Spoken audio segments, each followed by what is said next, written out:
Hola a todos, bienvenidos al canal. Esta vez os propongo repasar la diabetes mellitus. Como siempre os digo, si os gusta este tipo de contenidos, házmelo saber en comentarios, déjame un me gusta y suscríbete al canal, es completamente gratis. Además, quédate hasta el final del vídeo porque te propongo ponerte a prueba una cuestión que puede resultarte de bastante interés. Comenzamos. La diabetes mellitus significa excreción elevada de orina dulce. Es un síndrome en el que tiene lugar una alteración en el metabolismo, no solo de los hidratos de carbono, sino también de las grasas y de proteínas. ¿Cuál es la causa? Bueno, hay un problema con la insulina, bien porque no se secreta insulina o bien porque hay una resistencia a la acción de esta insulina.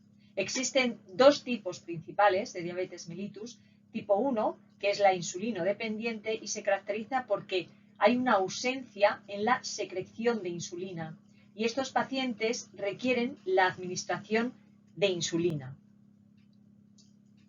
Además, hay una diabetes mellitus tipo 2, que también se denomina no insulino dependiente y se caracteriza porque los tejidos tienen una respuesta disminuida a la acción metabólica de la insulina.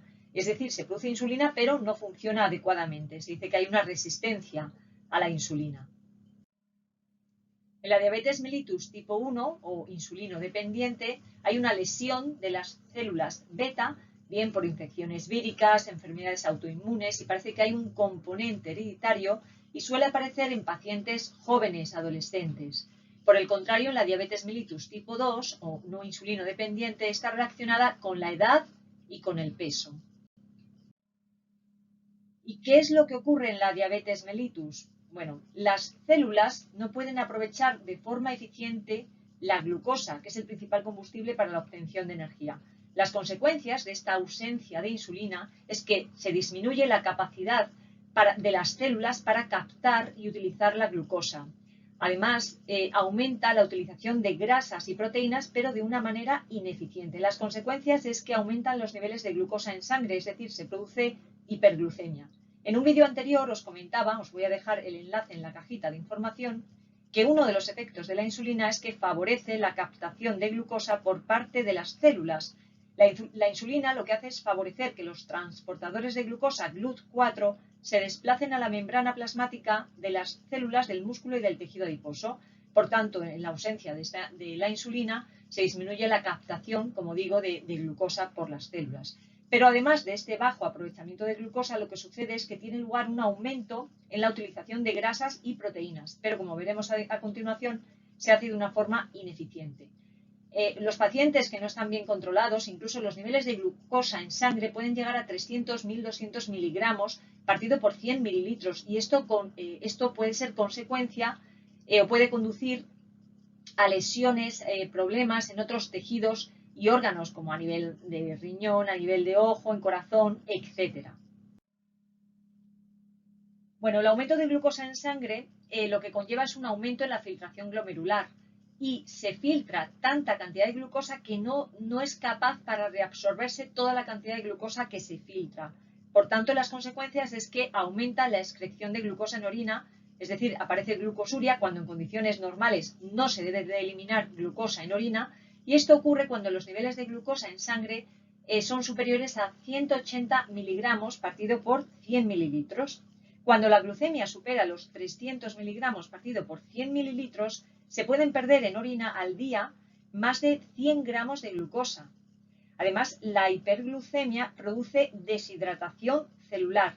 Esto se explica en parte porque el aumento de glucosa extracelular lo que hace es aumentar la presión osmótica y esto provoca la salida de líquido de la célula para intentar igualar las presiones. Además, la pérdida de glucosa en orina produce diuresis osmótica. Esto se debe a que como circula tanta glucosa por los túbulos renales procedente de la filtración glomerular, se produce un efecto osmótico y por tanto se reduce la reabsorción tubular de líquidos, lo que hace que se elimine mucho más líquido en orina. Bueno, la sintomatología de la diabetes incluye poliuria, o lo que es lo mismo, eliminación elevada de líquidos en orina, sed excesiva, polidipsia, es decir, aumento en la ingesta de líquidos, Además, si la hiperglucemia se mantiene en el tiempo y no está bien controlada, los vasos sanguíneos pueden sufrir cambios estructurales y se dificulta, por tanto, la llegada de sangre a los tejidos. Existe riesgo de isquemia, de gangrena, etc. También puede existir riesgo de aterosclerosis, hipertensión arterial. ¿Por qué? Porque existe una alteración en el metabolismo de los lípidos. La hipertensión arterial puede producirse también como consecuencia de una lesión renal. Además, aumenta el riesgo de padecer infarto, ictus, retinopatía, ceguera, enfermedad renal. También aparece neuropatía periférica o mal funcionamiento de los nervios periféricos. Y puede ocurrir también alteraciones del sistema nervioso autónomo con pérdida de la sensibilidad de los miembros y también alteraciones en el control vesical. Por tanto, es muy importante que estos pacientes estén bien controlados y los niveles de glucosa, por tanto, estén bien controlados. Además, se producen alteraciones metabólicas. Existe una oxidación excesiva, pero incompleta, de los ácidos grasos debido a la movilización de grasas aumentada. Esta beta-oxidación de ácidos grasos produce acetilcoenzima A, pero el problema es que la acetilcoenzima A que se produce por la beta-oxidación no se oxida completamente por el ciclo del ácido cítrico. Por tanto, se produce acumulación de acetilcoenzima A, que ocasiona una sobreproducción de cuerpos cetónicos, acetoacetato y beta-hidroxibutirato. Además, en diabéticos, como digo, no bien controlados, el acetoacetato también se puede descarboxilar espontáneamente a acetona. La acetona es volátil y se exhala, confiriendo un olor característico que a veces se puede confundir con etanol. Y ahora, para terminar, os propongo un caso clínico. Creo que os puede resultar de bastante interés. Si quieres, pausa el vídeo, piensa la respuesta y lo vemos ahora. Bueno, nos encontramos ante un paciente que acude a urgencias, que tiene confusión mental y su aliento parece oler a etanol.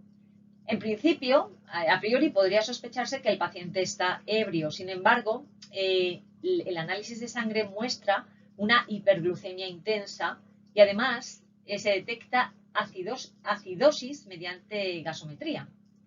Bueno, es probable que el paciente presente una diabetes mal controlada y prolongada en el tiempo.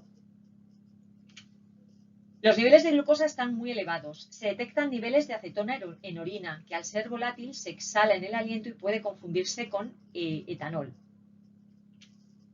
La acidosis además se debe a la ionización de los cuerpos cetónicos, que son ácidos carboxílicos que se ionizan liberando protones.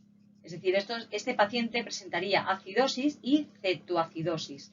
La cetosis se debe a que hay una sobreproducción de cuerpos cetónicos y por tanto además aparece cetonemia y cetonuria, es decir, aumento de la concentración, como digo, de cuerpos cetónicos y eliminación de estos cuerpos cetónicos en orina.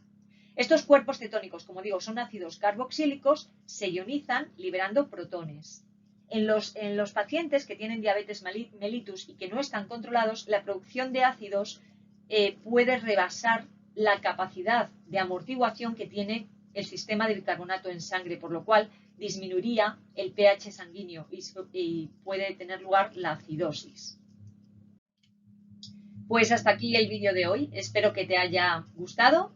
Te doy las gracias por ver el vídeo y te animo a que te suscribas porque es completamente gratis. Hasta la próxima.